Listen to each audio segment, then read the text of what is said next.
Step inside one of the most shocking true crime cases that shook a small Midwestern community and drew national attention. This documentary-style episode follows the life of a devoted mother, the night everything changed, the meticulous investigation, and the tense courtroom drama that ended with a life-altering verdict. Through in-depth storytelling, we uncover how a seemingly ordinary family conflict spiraled into a case that investigators would describe as one of the most complex they had ever faced. From digital forensics and ballistics evidence to emotional witness testimony, every detail painted a picture that gripped both the courtroom and the public. This is not just a story about crime. It's about family, trust, betrayal, and justice. Our goal is to present the full timeline with clarity and respect, allowing you to piece together the events step by step, just as detectives and prosecutors did. If you're passionate about real stories, investigative detail, and courtroom revelations, this video will keep you on edge until the very last moment. Dear viewers, in the next video releases, you will find very intriguing and confusing cases. And in order not to miss them, be sure to subscribe to the channel and please like the video. Rebecca Blifnick, often called simply Becky by her family and friends, was born in the small American city of Quincy, Illinois. Her childhood was spent in the atmosphere typical of the Midwestern region. Cozy streets where neighbors knew each other by name, schools where children grew up almost as one big family. Becky's parents paid great attention to education, but even more to human qualities: the ability to take care of others, respect work, and value honesty. Even in her early years, the girl stood out among her peers for her responsiveness and amazing ability to find a common language with people. She never sought to be the center of attention, but people were drawn to her for her kindness and willingness to listen. Studying was easy for her, although it cannot be said that Becky was an inveterate, excellent student. She did not strive for ostentatious achievements, but showed persistence and responsibility. Closer to high school, her attention was increasingly occupied by biology and anatomy. At the same time, she had an idea about a profession related to medicine: to help people, to support them in the most difficult moments. This idea gradually strengthened, becoming her personal calling. After school, she entered the university, choosing the direction of nursing. Studying was not easy. Sleepless nights, internships, lectures, constant practical classes. But Becky did not complain. She understood that the medical profession requires sacrifice and dedication, and accepted this as a natural part of her path. Her friends recalled that she rarely talked about her successes, but always found time to support other students. If someone needed to explain the material, she stayed after classes, helped them prepare for exams. For her, medicine was not only about knowledge and skills, but above all, about humanity. When she received her diploma and began working in the hospital, those around her quickly noticed that she had a rare combination of professionalism and warmth. Patients trusted her. Relatives of patients noted that Becky was able to find words even in the most difficult situations. Her voice was calm, confident, as if it instilled hope. Many colleagues said that she had a natural medical gift, not only to treat, but also to support emotionally. Over the years, her career developed. She became an experienced nurse, participated in various programs related to improving the quality of patient care. But despite all her involvement in work, Becky always believed that her main role in life was that of a mother. When she had children, her world finally found an axis. 3 sons became the center of her universe. She paid attention to each, tried to notice their interests, support their endeavors. She took them to sports training, helped with homework, organized family evenings with board games and cooking together. Neighbors and friends described her as a person who almost always had time for others. She could help with her friends' children, support an elderly neighbor, come to a colleague who found herself in a difficult situation. Her phone was often busy, not because she was discussing something personal, but because people were calling for advice or support. And Becky never refused anyone. She combined amazing energy and kindness, which seemed inexhaustible. Despite her busy schedule, she did not focus only on her family and work. Becky participated in the life of the community. She helped with school events, participated in charity events, donated time and energy to support local initiatives. In the church, she was known as a person ready to take on organizational matters, be it raising money for the treatment of someone from the parishioners or helping to hold holidays. Relationships with her sister and parents occupied a special place in her life. Family ties were important to her. She knew how to preserve family traditions, maintain contact even during periods when work and children took up almost all of her time. Her parents' house was where all the family would gather for the holidays, and Becky was often the center of these gatherings. With her light hand, conversations flowed freely, and the atmosphere was warm. Becky's adult life was as many would wish for themselves. She had a profession she loved, a family she lived for, friends, and an environment ready to confirm that she was a person who always brings goodness. Her character combined gentleness and amazing strength. She could be decisive when it came to her patients or children, but at the same time she never became tough. Her ability to listen and understand others made her indispensable in any company. Over time, her older children began to show athletic abilities, and Becky happily joined a new stage of her life, the life of a sports mother. She took them to matches, supported them from the stands, rejoiced at victories, and consoled them during defeats.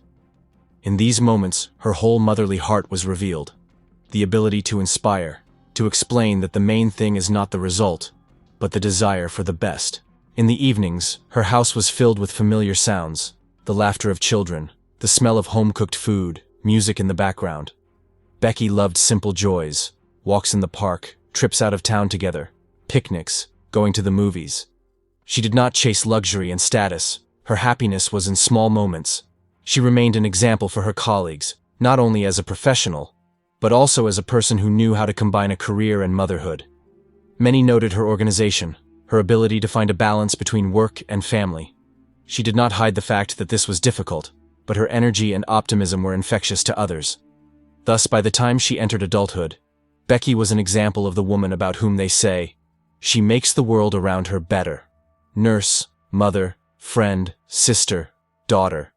Each of these roles was important and meaningful to her. She did not seek recognition and awards, but those who knew her unanimously stated, Becky possessed a rare combination of professional competence and human warmth, which made her a unique person. It was a cold and windy February evening in Quincy. By this time, the city had become accustomed to the long winter. The streets were empty after 6. Only the occasional car crossed the intersections, leaving a trail on the icy asphalt. In one of the residential areas, among the one-story houses and small two-story cottages, was the neat house of Rebecca Blifnick. At first glance, there was nothing remarkable about it. Light-colored walls, a well-kept yard, a parked car. For neighbors, it had always been a symbol of stability and order. That evening, February 22nd, there was no sign of trouble. The children were with their father, and this created an unusual silence. A rare calm atmosphere reigned in the house, where the boys' laughter usually sounded. Becky could devote a few hours to herself, lay out medical notes, prepare a to-do list, answer friends' messages. According to neighbors, a light was on in the kitchen window around 7 in the evening. Then it moved into the living room. Everything seemed ordinary. No one heard noise, loud conversations or extraneous sounds. The street lived its own rhythm, and in Becky's house nothing stood out from this rhythm. It was the same winter evening as hundreds before it. The night passed without incident for the city. Neighbors closed the shutters. Houses plunged into darkness. No one in the area recorded screams or suspicious sounds. The only sign that eyewitnesses would later note was the fact that the light in the kitchen remained on longer than usual. But at that moment, no one paid attention to it. Real concern arose only in the morning. On February 23rd, at the medical center where Becky worked as a nurse, her colleagues immediately noticed her absence. She was one of those people who arrived earlier than the appointed time, prepared equipment, checked the list of patients. Her punctuality and responsibility were known to everyone. When her workplace was empty, the employees at first thought that there had been a slight delay. But minute by minute, the silence became more and more alarming. Attempts to contact her by phone were fruitless. Calls went to voicemail. Messages remained unread. Becky never ignored calls, especially if they were work-related. For her colleagues, this was the first sign. They continued to perform their duties, but each new minute only increased anxiety. Closer to lunch, concern turned into panic. The shift supervisor called relatives, clarifying whether something had happened. The answer was the same. None of her relatives could contact Becky either. Her sister tried calling several times in a row, leaving messages.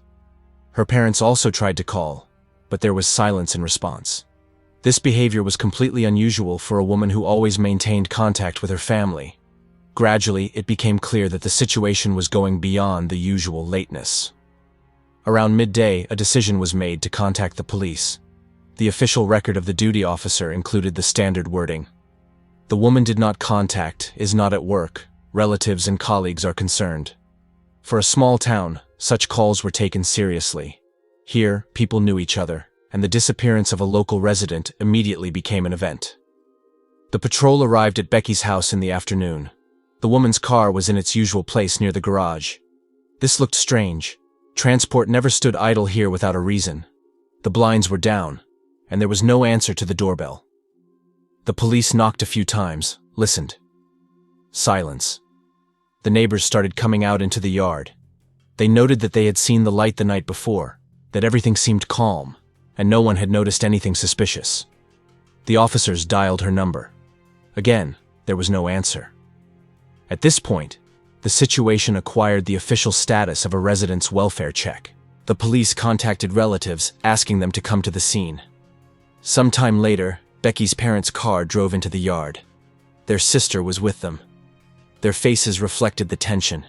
They were still hoping for a simple explanation, but their hearts told them the worst.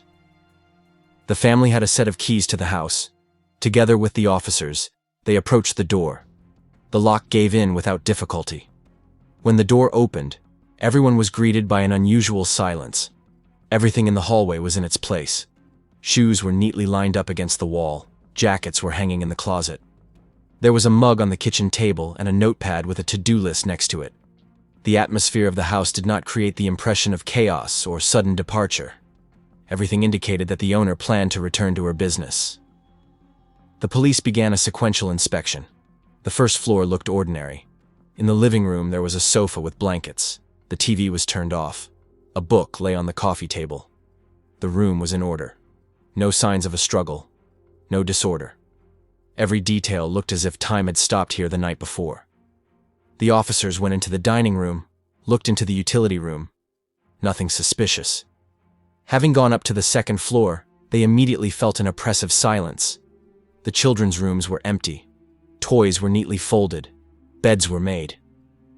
Everything indicated that the children did not spend the night at home, which confirmed the words of relatives. Further on was Becky's bedroom. The bed was made, things in the closet were in place. The lights were off. The police carefully examined each room, recording the situation. It looked as if the owner had only left for a few minutes and was due back, but her absence was becoming increasingly frightening. The hallway ended at a door to the bathroom. It was closed. One of the officers knocked. There was no answer. A second knock also yielded no result. The policemen looked at each other. Then one of them carefully opened the door. At that moment, the tension reached its limit. Beyond the threshold of the bathroom was what explained the silence, the lack of calls, the anxiety of relatives and colleagues. It was there that they found the body of Rebecca Blifnick. When the police left Rebecca Blifnick's house after the first inspection, the case immediately received priority status. In the small town of Quincy, such crimes were extremely rare. The press did not yet know the details, but the news of the local nurse's death was already spreading through neighborhood chats and social networks. For the investigation, this meant one thing. Time was short. Public attention was riveted to the case, and any mistake would become public knowledge. A forensic team arrived at the house in the first hours. They began to inspect the territory from the outside. The yard, windows, entrance doors. No signs of a break-in were found, which immediately gave rise to the first question. The criminal entered either with a key or was let in by the owner herself. This sharply narrowed the range of versions. Investigators recorded the smallest details: fingerprints on the door handles, shoe prints on the floor, microparticles of fabric. Photographers captured the entire interior centimeter by centimeter. In the bathroom where the body was found, the work was carried out especially carefully. Forensic experts noted the position of the body, the nature of the traces, the furnishings of the room. Even then, investigators understood that they were not dealing with a random tragedy, but a carefully planned crime. Rebecca's body was sent to the morgue for a full forensic examination. It was here that the first shocking results were announced, which would later play a key role. Experts recorded that death was caused by multiple gunshot wounds. Several bullets hit the chest and abdomen. Another one hit the arm when the woman tried to cover herself. Investigators concluded that she tried to resist until the very end, but she had no chance. The time of death was determined to be approximately late in the evening of February 22nd, between 8 and 9 p.m. This coincided with the moment when neighbors saw the light on in the kitchen. An important detail is that the nature of the wounds indicated a close range. This was not an accidental shot from afar, but direct and targeted contact. The experts also established that the bathroom door was locked from the inside, and after the shots were fired, the criminal apparently left the room himself, leaving the victim inside.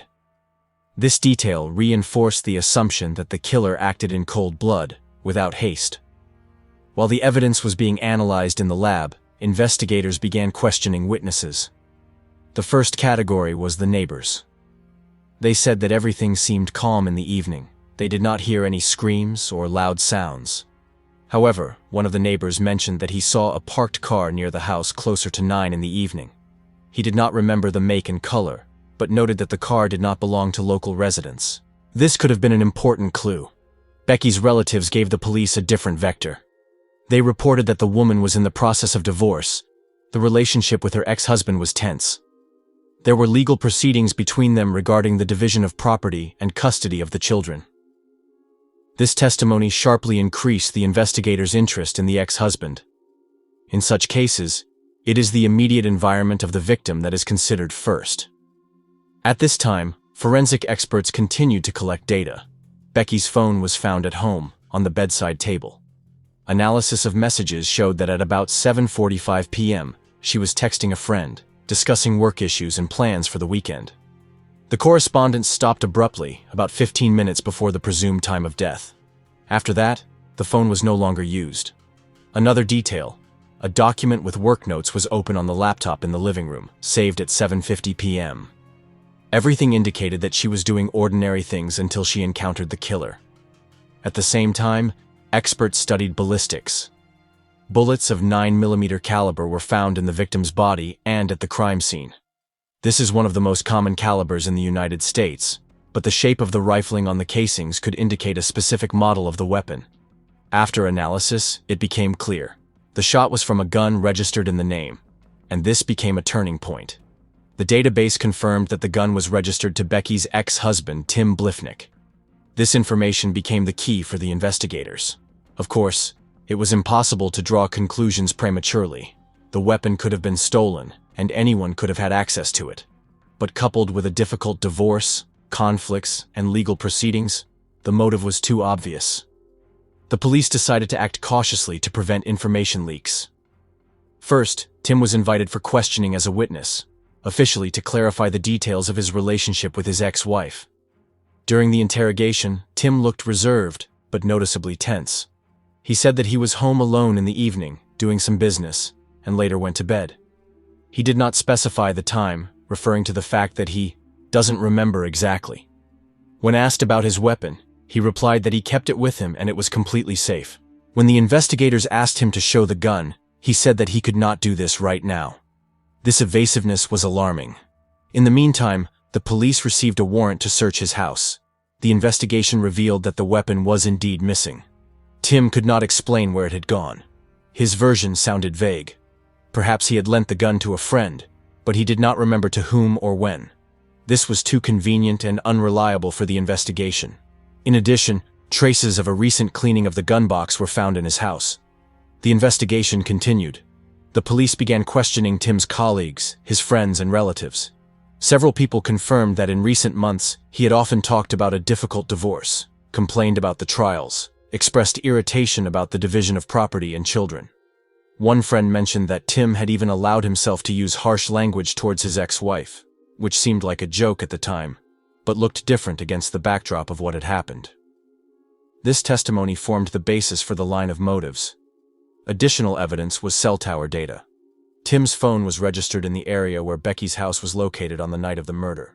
Despite the fact that he claimed to be at home, the system noted the movement of his phone towards her street between 8 and 9 p.m., exactly at the time when experts determined the moment of death. This was a blow to the alibi version. The police decided to conduct a second interrogation. This time the conversation was more harsh. The investigators presented Tim with the expert data, call records, and information about the weapon. The man's reaction was nervous. He denied involvement, insisted that he had lost the weapon a long time ago, and allegedly drove into his ex-wife's area by accident, passing by. However, the more he talked, the more confused he became in his own testimony. Inconsistencies were recorded in the protocol. The culmination was the conclusion of the ballistic examination. The bullets extracted from Becky's body matched those previously fired from Tim's pistol. The archives contained the results of control shots when the weapon was registered. The comparison showed a complete match of the rifling. This was direct evidence. The investigation no longer had any doubts. An arrest warrant was signed. One day in March, the police arrived at Tim Blifnick's house. Neighbors saw several cars pull up at once. Officers in bulletproof vests came out onto the porch and knocked on the door. A few seconds later, it opened, and the man, realizing that the situation was hopeless, came out to meet them. They read him his rights, handcuffed him, and led him away to a car. At that moment, the city received an answer to the main question of recent weeks.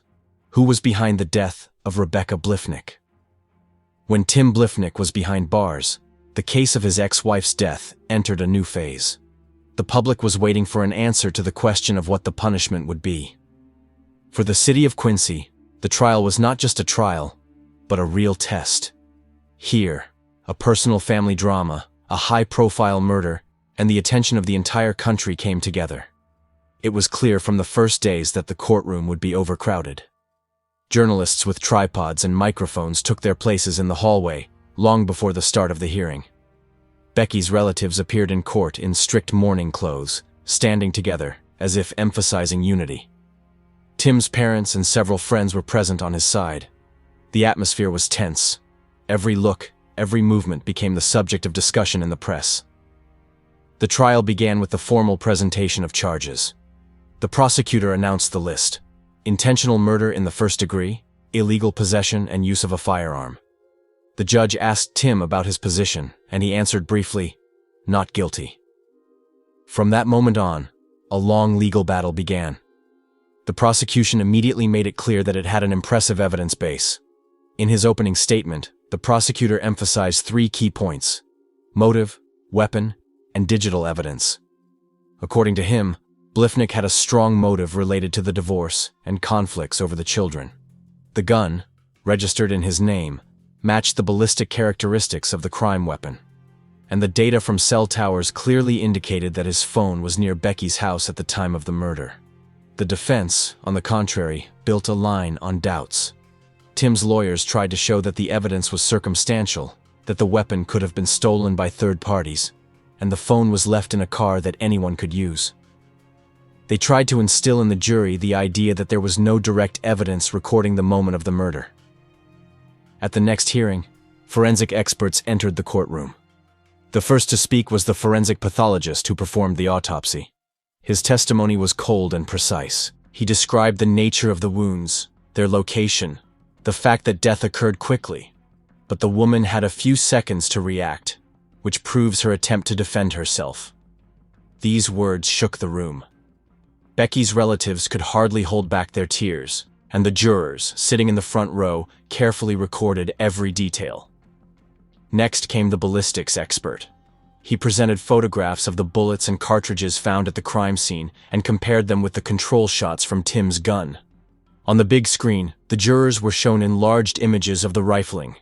The expert confidently declared, "A 100% match. The weapons are identical." For the prosecution, this was one of the strongest moments. The defense tried to challenge the results, hinting at possible errors in the archive or the intervention of third parties. But the expert stood his ground. A special place in the trial was occupied by digital evidence. A mobile communications specialist appeared in the room. He explained how towers work, how the location of the phone is recorded, and why the probability of error is minimal. The graphs showed Tim's craft moving toward the Becky area during a critical time period. The lawyers tried to argue that the signal could have been erroneous, but the expert dispelled doubts. The data was confirmed from several towers at once, which ruled out chance. An important stage was the testimony of witnesses. Becky's friend, with whom she corresponded in the last minutes of her life, was called to court. The woman spoke about Becky's plans for the future, about her hopes after the divorce. These words emphasized, the victim was not preparing for the tragedy. She had plans and aspirations that were cut short abruptly. Neighbors confirmed that they saw a car near the house on the evening of the murder, although they could not name the make. The prosecutor's office linked this testimony with the fact that Tim's phone was moved. When the defense took the floor, the most intense part began. The lawyers tried to portray Tim as a victim of circumstances, a man who lost his family, deprived of peace, and turned into a monster by slander. They stated that the real killer was being sought in the wrong place. An alternative version was the idea of a possible invasion by an unknown intruder. But the judge stopped unnecessary assumptions, pointing out that without evidence, such hypotheses have no weight. At one of the hearings, the defense decided to call Tim himself to testify. This step was risky. The man entered the courtroom in a formal suit, looking tense. He said that he never wished harm on his ex-wife, that his main goal was to maintain a relationship with his children. He denied all the charges and claimed that he had lost the gun long before the tragedy. But during cross-examination, the prosecutor asked questions that made the defendant's voice visibly shake. Why hadn't he reported the gun missing earlier? Why was his phone near Becky's house? Why was no one confirming his alibi? Tim answered evasively, and the jury carefully followed every word. A particularly powerful moment came when Becky's parents came to court. They gave a speech in which they talked about her life, about what kind of mother and daughter she had been. These words were not evidence in the legal sense, but their emotional weight was enormous. There was silence in the courtroom, broken only by sobs. The atmosphere grew tense with each passing day, and it became obvious to everyone. The jury's decision would be dramatic. As the trial drew to a close, the parties made their closing statements. The prosecutor brought together everything that had been said: the motive, the weapon, the mobile phone data, the witness statements. He emphasized that there were no coincidences in this case, that every detail led to one person. His speech sounded like a final accusation, from which it was impossible to look away. The defense, in turn, tried to instill doubt in the jury. They talked about the possibility of expert errors, about the bias of the investigation, about the fact that the police had appointed a guilty party from the very beginning and did not consider other versions. But these arguments sounded weak against the background of the evidence presented. The moment everyone had been waiting for had arrived. The jury retired to consider its verdict. An oppressive silence settled in the courtroom. The minutes of waiting seemed like hours. Becky's family held hands.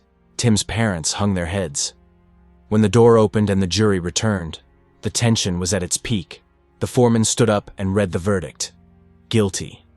At that moment, there were suppressed sobs in the courtroom, and someone covered their faces with their hands. The judge announced, Tim Blifnick was found guilty of first-degree murder and sentenced to life in prison without parole. Thus ended a trial that shook not only a small town, but an entire country. The verdict put an end to a high-profile case, but it did not ease the pain of loss for Becky's family and friends.